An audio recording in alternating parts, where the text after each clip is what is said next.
Good morning, and welcome to the Love Well podcast. I hope that you are doing good this morning. My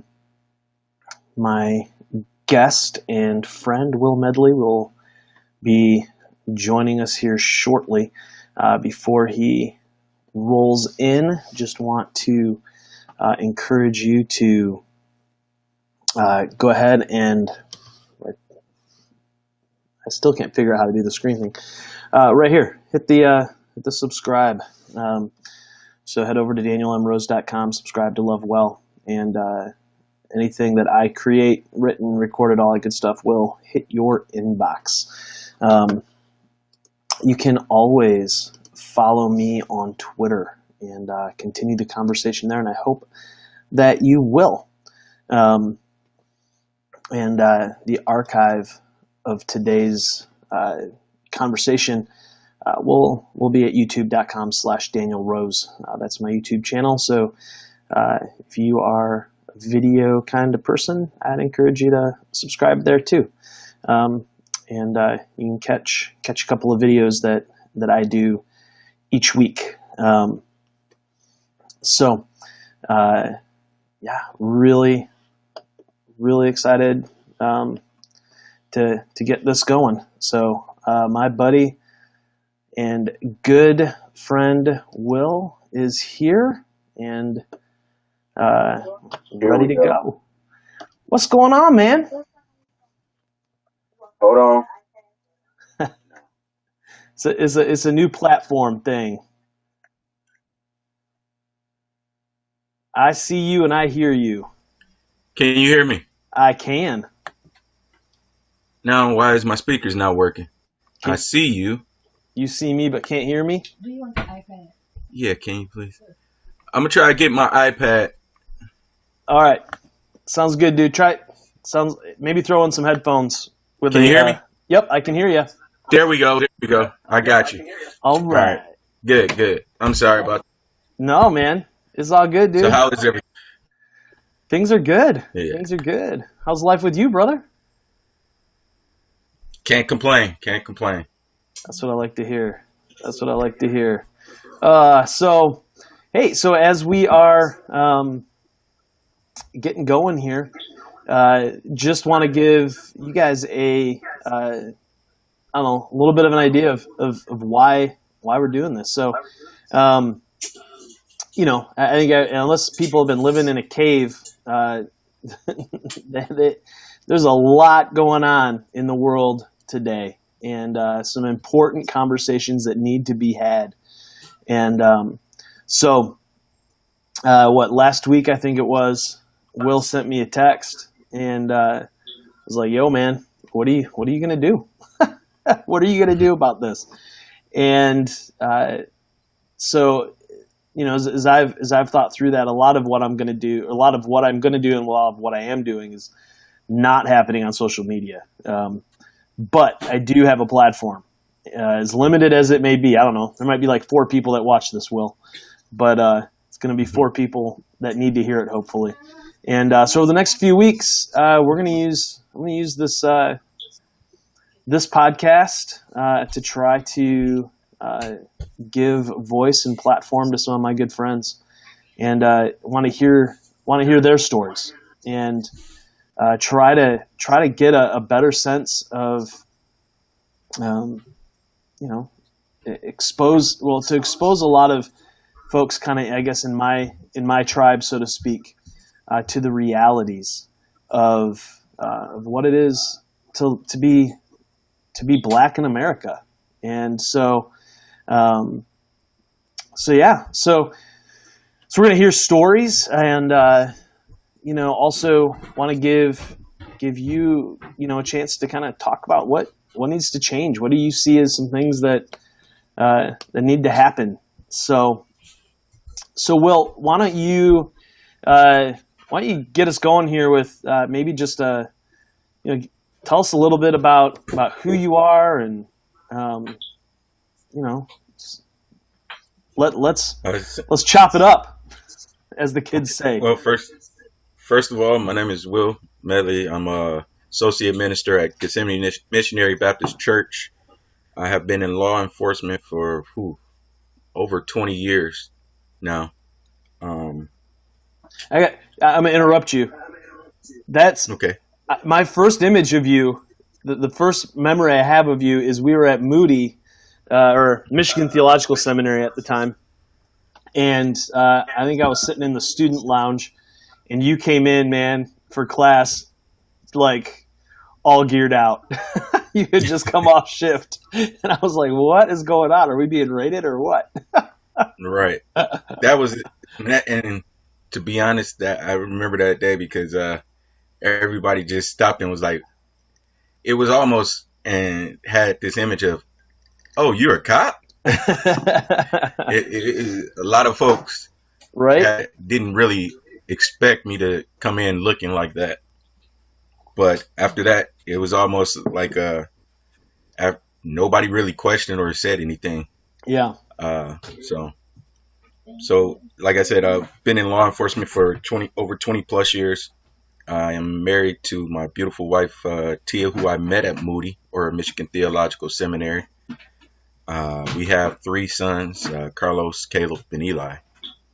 And let's see what else. My passion is helping people. And hopefully by the end of this year, I will be a chaplain in the reserves for the Michigan National Guard. So, Nice. Yeah. yeah. So, all right. So, where did you grow up? I grew up literally 1, 2, 3, 4, 5. Where I currently stay in Detroit, I grew up 5 blocks from where I stayed. Okay. Literally 5 blocks from where I stayed. So born and raised Detroit, Michigan. Love, love it, love it. Left the city for about 12 years and said, nope, it's time to go back. So Yeah. came back home where it was safe. All right. So now, so that statement in of itself is loaded, right? I mean, Loaded and unloaded, yeah. yeah. So what? When you say, "Man, I had to come back home where it's safe," why? What is that? When you say that, what's all behind that statement? Because there's a lot there. Yeah, so when I first started as a Detroit police officer, uh, we had to live within the city. 1 year, maybe 2 years into my 2 years into my career, they came out and said that police officers no longer in the state of Michigan, employees no longer had to live in the city which they worked. And at that point, like most police officers, I'm looking like, hey, my insurance would go from uh, $4,000 a year to 1,000 a year. I'm moving to the suburbs. So, I moved out. I moved to Southfield. From Southfield, I went to Farmington. From Farmington, back to Southfield.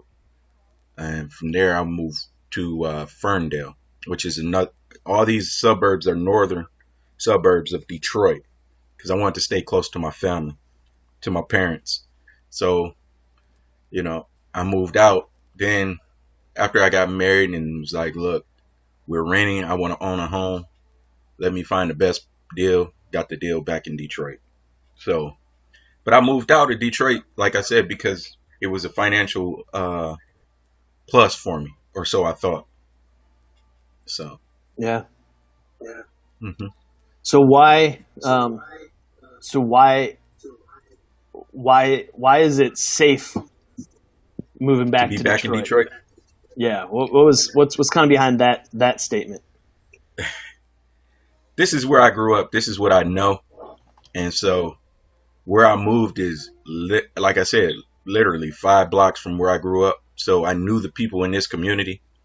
Even though it's changed over the years, it was still home. So it was still comforting to be able to go to my parents' house.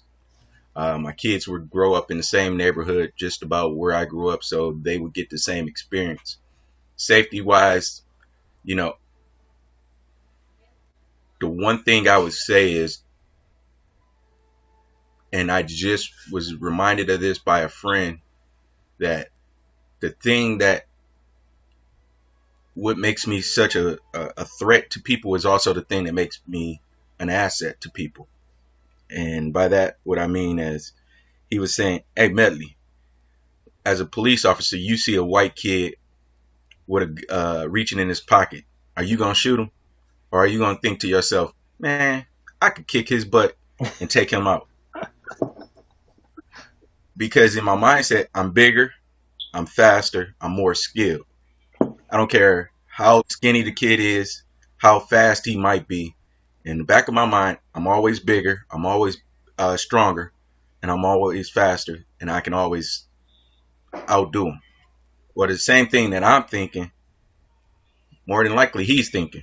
This guy's bigger than me, he's faster than me, he's going to be stronger than me, he's going to kick my butt.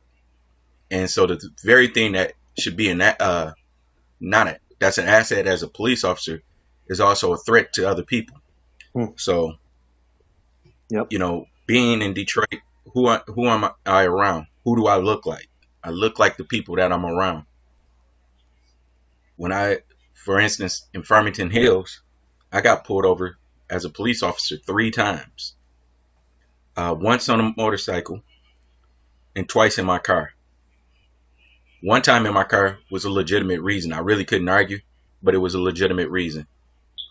The other time I was pulled over in my car, the cop asked me, what are you doing out here?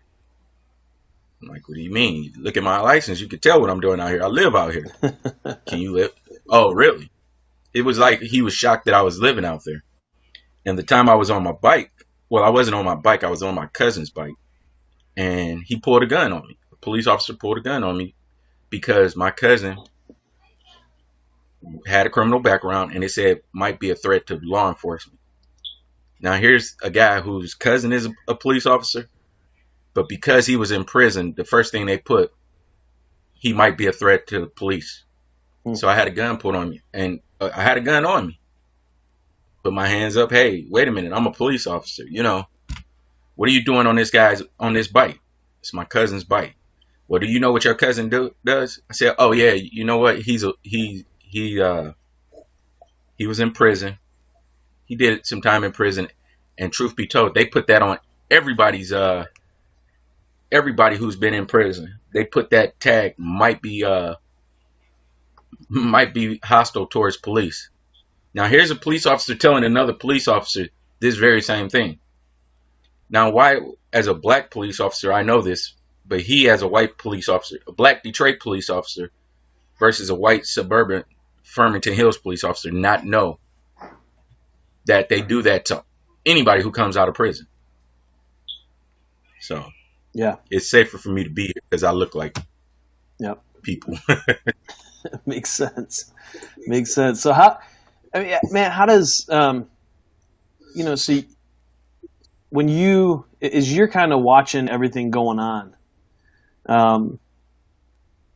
you hear people kind of talking about how a lot of what goes on is self-fulfilling prophecy, or it's overblown. There's really not systemic racism in America that you hear people kind of push back on all this stuff, right? And while they changed the laws, the laws have been changed, so everything's fine. That stuff's illegal; it doesn't happen anymore. Or these are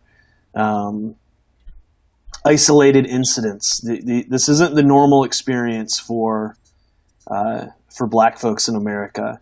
When you hear that kind of thing kind of rolling, what's your response to that? Like what? How do you respond?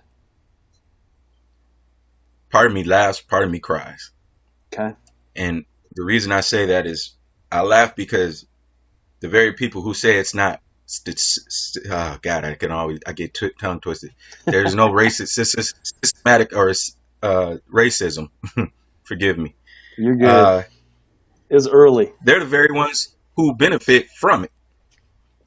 Of course, it's not systemic racism for you because you're not facing it. You know, again, as a police officer, I'm black. Once I take my uniform off, nobody knows that I'm a police officer. And, you know, to white police officers, good and bad, they don't see me as a police officer. They just see me as another person that they deal with out on the street. You know, so that in itself shows racism or prejudice. The system is set up, it's rigged for people to be incarcerated, especially in urban areas. I mean, just think about it. I had this discussion with some students. I also was a teacher for a short, brief time. I said, you know, I grew up graduated from high school in 1996. My high school at the time was the first high school in the country, I believe they said. Well, let's just say in Michigan, that had metal detectors. So you walk into this school, and the funny thing about my high school, they called it the blue jail or the blue prison. It's Mumford High School. You walk into Mumford, you walk through metal detectors. They go through all your bags and things like that. You get searched. Then when you walk in, you know, wherever your locker was, you had to be on that floor at a certain time. They told us what classes we went to at what time. We went on a bell schedule and things like that. We couldn't leave the school to go for lunch and things like that. And I used to hear stories of my cousin who went to a suburban high school who was like, yeah, man, I leave the school, go get lunch. And then, you know, I went to the University of Michigan and I went to the U of M Dearborn, and I started, looking at how classes were set up. Nobody told me what time to go. I never walked through a metal detector. Mentally, for some kids, if you're treated as a criminal, yeah, it's going to be a self-fulfilling prophecy because that's all you know. If I'm constantly picked on by police officers before I even get to school, then I'm treated like a prisoner when I get to school. And if I do anything, the first thing you do is have me kicked out of school, and I get what they call a school record. What's going to happen when I graduate or not finish school? I'm going to go to what you treated me as. You know, I taught at East Point High. Now, some people will say, well, that's kind of an urban school because it's black. But the kids, yeah, they had to come in one door, but they didn't have to go through metal detectors. None of their property was searched. And certain students, because it was a mixed culture, were treated different than others. And me as it was 3 black teachers. And I'm one of the black male teachers. Students flocked to me. Certain students flocked to me because they knew that I would treat them different and treat them, you know, most of them treated me like I was either their dad or uncle. I was the one they came to when they had problems. And I was the one who they come to when they had to talk to administration or somebody. So it's all a setup in a sense, if you know what I mean. But now going to the police,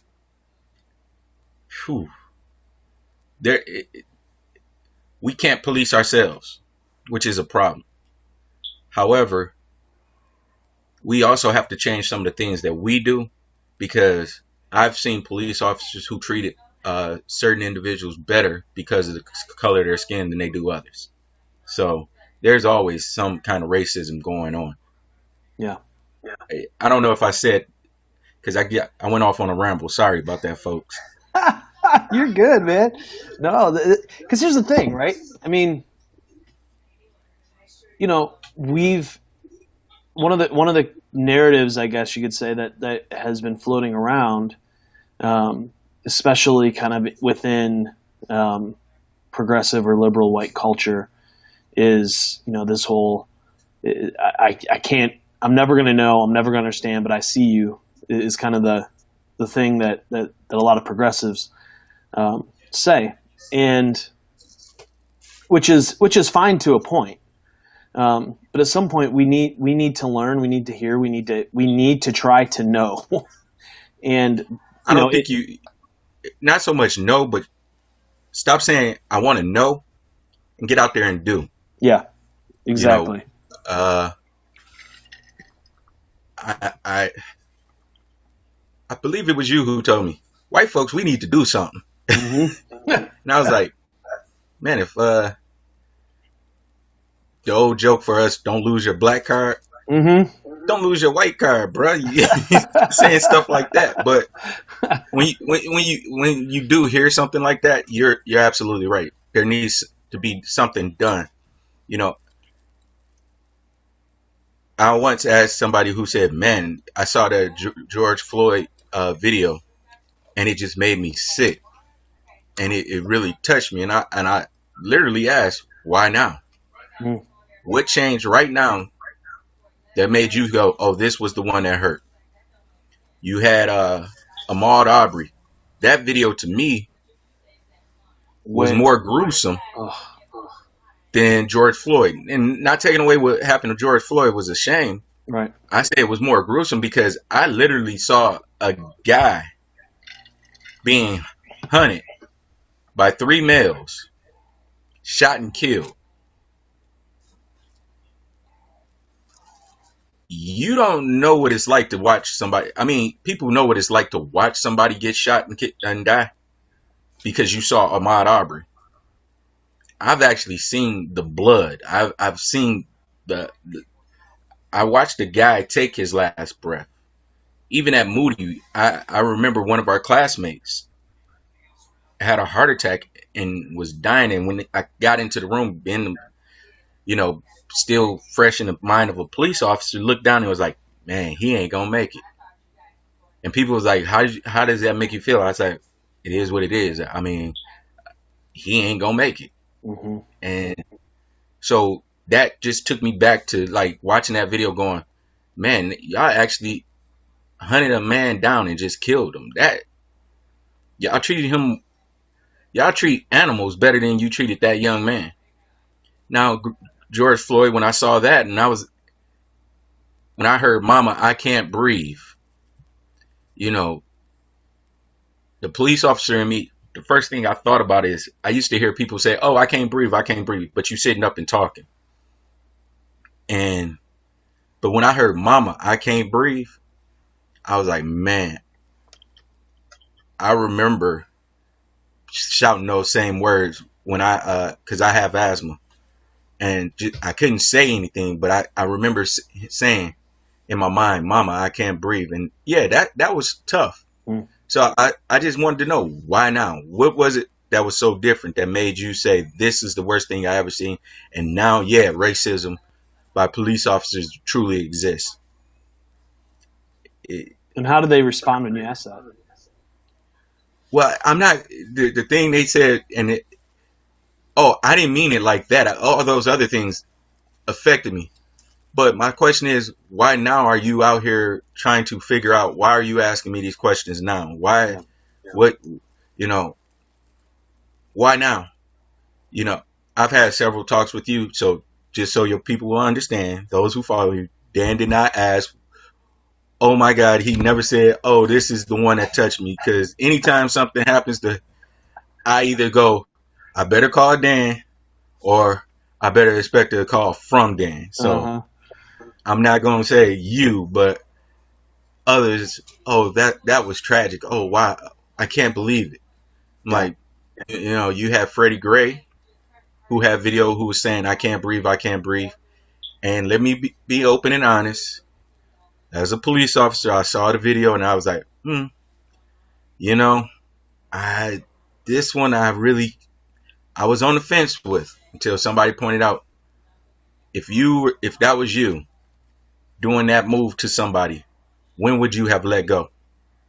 And I said, as soon as I got control of the guy. He said, go back and look at the video. He said, that guy never let go until it was pretty much over with, almost to the end. And when I look back, I was like, oh, wow. Yeah, that was too much. So, Some people used to tell me, "Oh, you always defending the police," and I said, "No, I'll defend the police when they're right, Right. but when they're wrong, I'm gonna call them out on it." Yeah. Yeah. Yeah. Because you are in this very unique, uh, unique in the sense that you are straddling kind of both those lines, right? I mean, there's Mm-hmm. as a black man in the police department, and not just any police department, but in the new Detroit Police Department, you walk a very fine line here, and so you have a unique perspective that I think a lot of people don't have or need to hear. So when you and I were talking the other day, you told me a story about one time when after you had left shift and your son was in the truck with you, and and you guys got pulled over. Mm-hmm. Tell that story, because I think it brings to light some of these kinds of issues that I don't think people get when they hear match the description, right? And so you raised some of these issues in telling that story, and I just thought it was really helpful. So, I was taking my son. I think it was one of those days that you had. I got off work and my wife was telling me something, so I said, you know what? Let me take him and talk to him, because he's a teen. Well, he was a teen at the time, but he was a teen at the time, and I'm being dad. And I said, let's go. Come on, you're gonna help me go get something. Oh, here we go. He already knew what was up. Yep. So we're driving along, literally 4 blocks from our house. I'm driving up the street, get pulled over in our own neighborhood. Get pulled over. The officer comes up to the car, license, registration, proof of insurance. I show him my ID. He's like, "Oh man, my bad." I was like, "No problem. What you pull me over for?" I have been trying to have these discussions with my son. This was right after Trayvon Martin, as a matter of fact. And the more I think about it, again, this is the same problem I had telling you the story. I had to have a discussion with my son about what he wore. And just fortunate enough for us, we both were wearing black hoodies or dark colored hoodies, dark colored pants.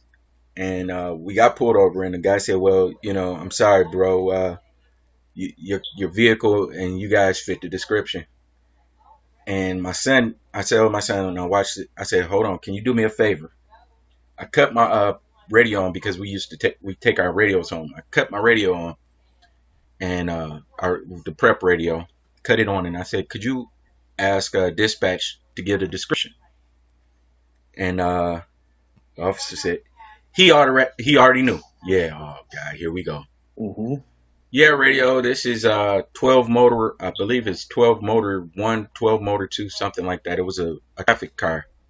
Can I get the description of the B&E suspects? And the description was 2 black males. Could be heavy, could be thin set, which was our weight, body structure. Medium, light to dark complexion. My son is lighter than me. I'm medium complexion, which you can consider medium complexion. Some people even say dark. Thin to heavy build for both. 15 to 34. Low haircut and one had afro. My son looked and was like, "Man, that's us." I was like, "Shut up." And the guy goes, he was like, "Yeah." Oh, and I had a black Yukon Denali, and it was a black van. Then the radio came back and said, "Scratch the van. Could be a black, dark colored vehicle, SUV or van." Here's me and my son, and fitting the description. That description to you, if you were a police officer, what would you have done if you seen my vehicle? I would have pulled you over. Right. But you see the vagueness. Yep. here's the thing: when I get descriptions for white guys, I'm gonna get a good description. Why? And I live in the city of Detroit. The city of Detroit is 85% black. How many people fit? How many males do you think fit that description of the 85%? Everybody. Let's just say it's a 50-50 split. Exactly. I mean, outside of my younger sons, who fits the description? I would say about 75% of the black males. Mm-hmm. So it's eye opening, but people don't realize a lot of times when they say, "Oh, police are harassing me," and this is what I tell them, that's the generalized description. Yeah. You know, here's another funny story that I always laugh at when I think about it. In the middle of roll call, so I'm in uniform, full uniform. The description came out: black male, and at the time we could wear beards like this. Black male, 6 even, 275 to 315 pounds, wearing all navy blue outfit, dark shoes, wearing glasses, armed with a weapon. So the supervisor reads it, and I look down, and I'm looking at everybody like, I know this cannot be. This is he's actually telling a joke, right? This is a joke. The supervisor stops, looks up, looks over, and looks at me and goes, "Hey, Medley, where were you at 2:30?" I said, "Here." He was like, "That was the most descriptive description we've ever had, and unfortunately for you, it fits you." I said, "Sarge, I've been here." So, you know, one of the things that I've become really aware of is the way that, like, my son's friends respond when they are in proximity to police officers, right? Just kind of the discomfort, the fear. And when I've talked with some friends about that, their response almost always is, well, they shouldn't be. Police officers are here to, you know, protect, and they're, you know. So when you hear that, what's your response? I mean, you know. How many times have you had discussion with your son about how to act when police, or how to act towards a police officer? Once. And what did you tell him? I told him this was right after he got his license. And so we just kind of talked through the etiquette of what do you do when you get pulled over, because I was like, you're going to get pulled over. You're my son. So, okay. You know, so we talked about how, you know, if it's at night, you turn the light on, the dome light in your car on, and you roll your window down and put your hands on the steering wheel. Okay. And if it's during the day, you roll your window down and put your hands on the steering wheel. Okay. So that Did was. you tell him not to move? Nope. Did you tell him to say yes, sir, no, sir? Yes. I did tell him that. Did you tell him to make the officer feel comfortable?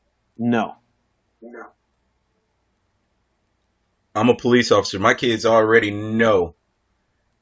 They're like your son. They probably would be the yes, sir, no, sir, but they're comfortable around police officers. But the majority of kids, especially black kids, parents have this conversation. First, don't wear hoodies.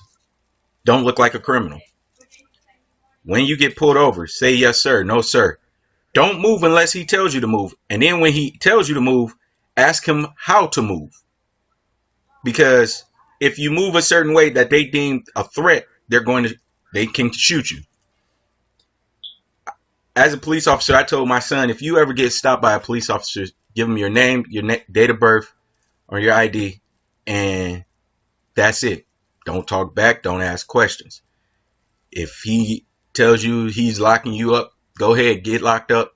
Call me. Let me come and handle it. When my son, before he finally moved out, I never really told my wife this, but she always wondered why I always kept my clothes on. Kept my clothes on until he got home. And that was because I was waiting on a phone call. I had to make sure he got home. And his curfew, really, it was a liberal curfew, but I would always stay ready just in case I had to go and pick him up. Not saying that he was going to get in trouble, but I remember D.L. Hughley saying how he did the same thing, and I never really D.L. Hughley, the comedian, and I said, man, I never really personally thought I was keeping my clothes on because of that, but part of me, probably in the back of my mind, subconsciously, being a cop, I would keep my clothes on so I could, if I had to leave the house in a split second, I'd be ready, and I never want to spend time wasting time getting dressed to get out and trying to see what might happen to my son. Right. Good or bad, and when I would get those calls late at night, every time my phone would ring, I go, oh God, what's going to happen? Yep. So those are the things that parents have to worry about. And let's just be honest. A lot of times parents have experienced things that and they share with their kids. When you tell a kid how you get pulled over in a city where there's not many blacks, and your son asks you what we get pulled over for, and you have to say, because we fit a description, or because of the color of our skin, because of what we were driving. It's hard to take that away from them. And when you have parents who say you got to be careful around the police, or you can't trust the police because they're going to do something, they might set you up, and you've been trained that. And white folks have heard this years and years, and they go, oh, that's not true. And then now all of a sudden we're seeing videos on YouTube. We're seeing videos on CNN and MSNBC outside of Fox, because you'll never see it. You go, oh, wait a minute. There's still, we were still crying, but this is really happening to us. These are things that we have to put up with. I mean, I've had situations where I'm dealing with a police officer, and I've identified myself as a police officer, and he's still treating me like a suspect, to the point I was like, dude, wait a minute, time out. How much time you got on the job? Oh, I've been a police officer for 7 years. Man, I've been a cop for 14 years. Shut up talking to me. Your partner, how much time you got? Oh, man, I've been on for 14 years. I'm only going to talk to you because I don't respect this guy because he don't know how to talk to me. And his partner telling him, hey, bro, white officer telling another white officer, this guy is a cop, and he's trying to, you're not even listening to him. Listen, shut up. I'm getting the benefit of the doubt because of what I do. Right. So imagine how that guy treats other black people. Right. So what's like the one or two things that you really wish white folks knew and understood about what it's like to be a black male in the United States? Like if white folks could really grasp a couple of things from your perspective, what do you want them to be, or what would you really, really wish they could just get their hands and minds around? First, let's accept the fact that black folks in this country were brought here as property. They weren't here. We didn't come on no ships. We didn't come on no boats to Ellis Island. We came as cargo on a ship. You stole from Africa. I can't say where because we really don't know. Mm-hmm. But you stole us from our land. You brought us to a foreign land. You stole our heritage. You stole our culture. You stole everything about us. Then you told us to work your land. Then when you freed us, you said, here's your opportunity, and you know where I'm going. Just let's accept the fact that this country doesn't see us as people, but as property. Now, once you accept that fact, now say, stand up for people. Treat me humane. Treat me like you would want to be treated. Just because I am black doesn't mean that I'm violent. I mean, like anybody, you have to push me to a point to get me to turn that way. And the only way you can do that is hurt somebody that I love and care about. So treat me humane. Secondly, stop saying that you listening or you hear me and do something about it. You know, if you see me saying I'm hungry and then you go, well, I hear you. Well, what you gonna do to help me? Help us.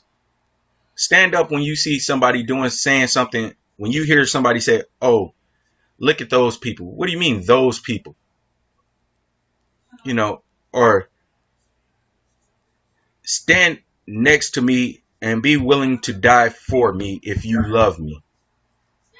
Like you say you do. You know, that's going to the Bible. Jesus died for those who he loved. And we as Christians always say, oh, I'm a Christian, but you're not willing to die for me out of love. Just be willing to do and be the example that we have through Jesus Christ in the Bible. That's what I want.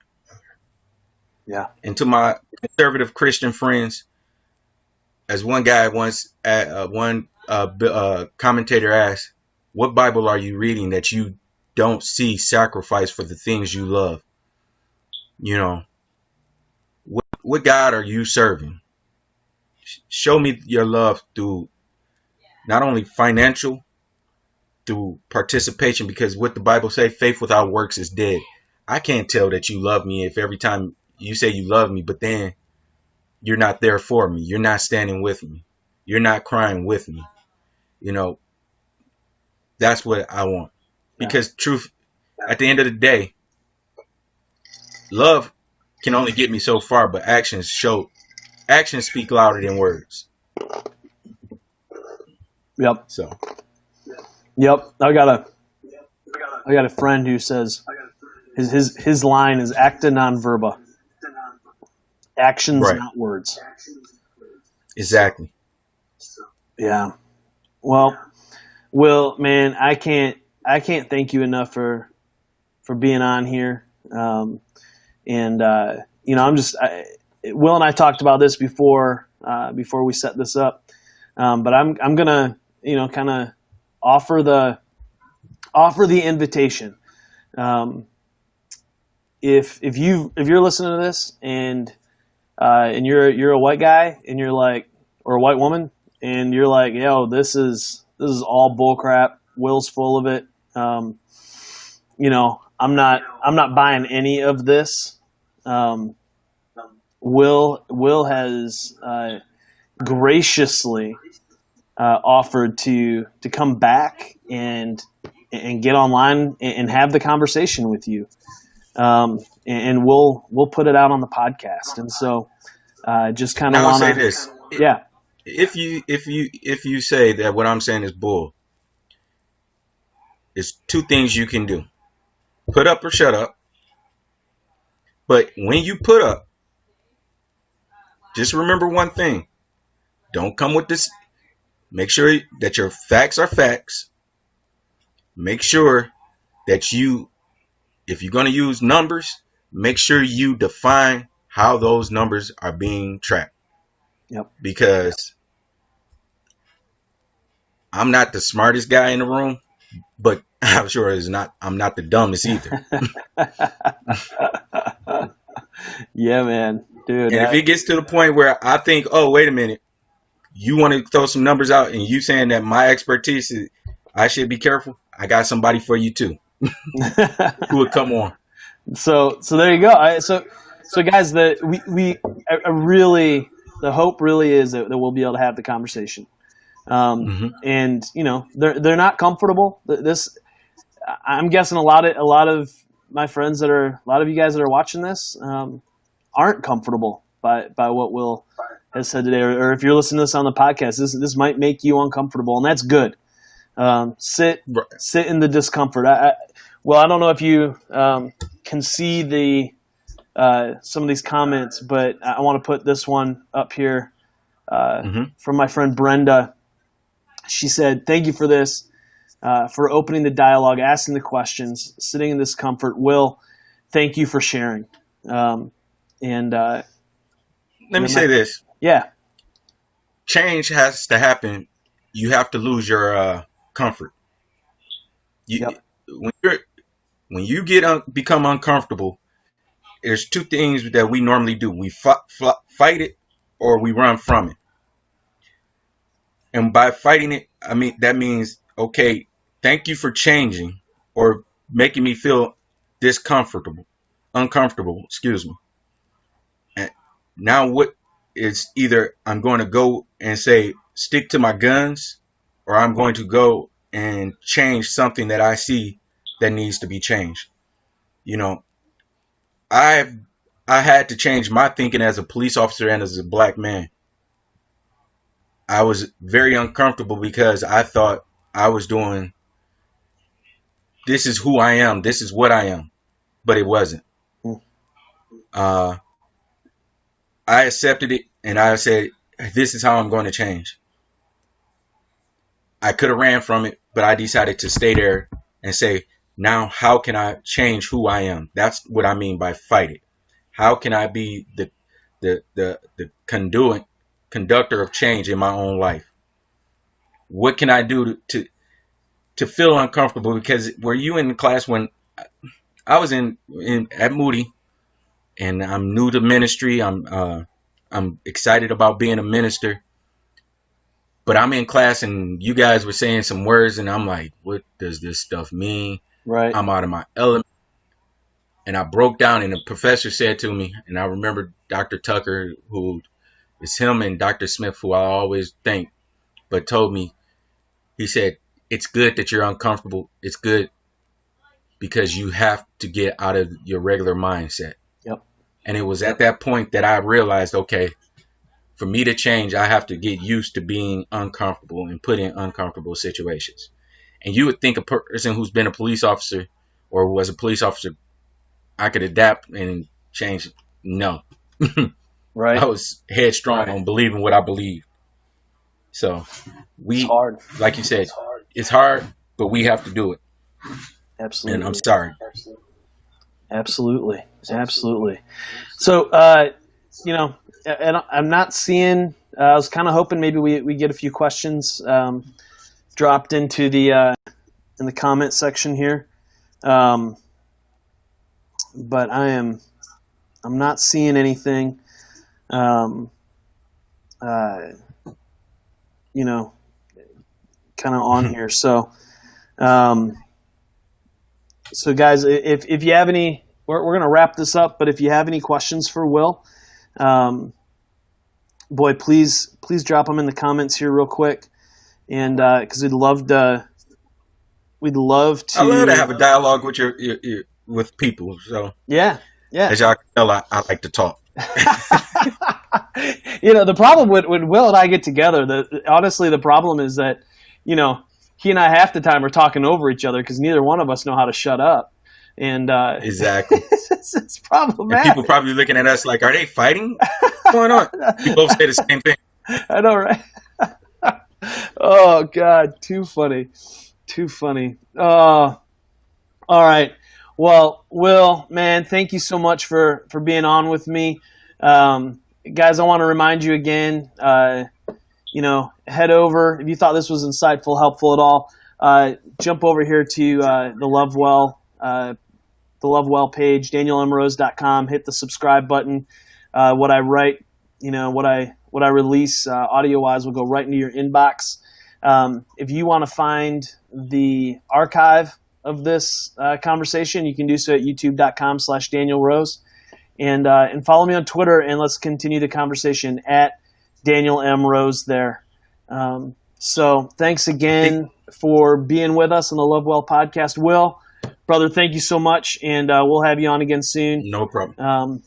Okay. So until next time, my friends, love well.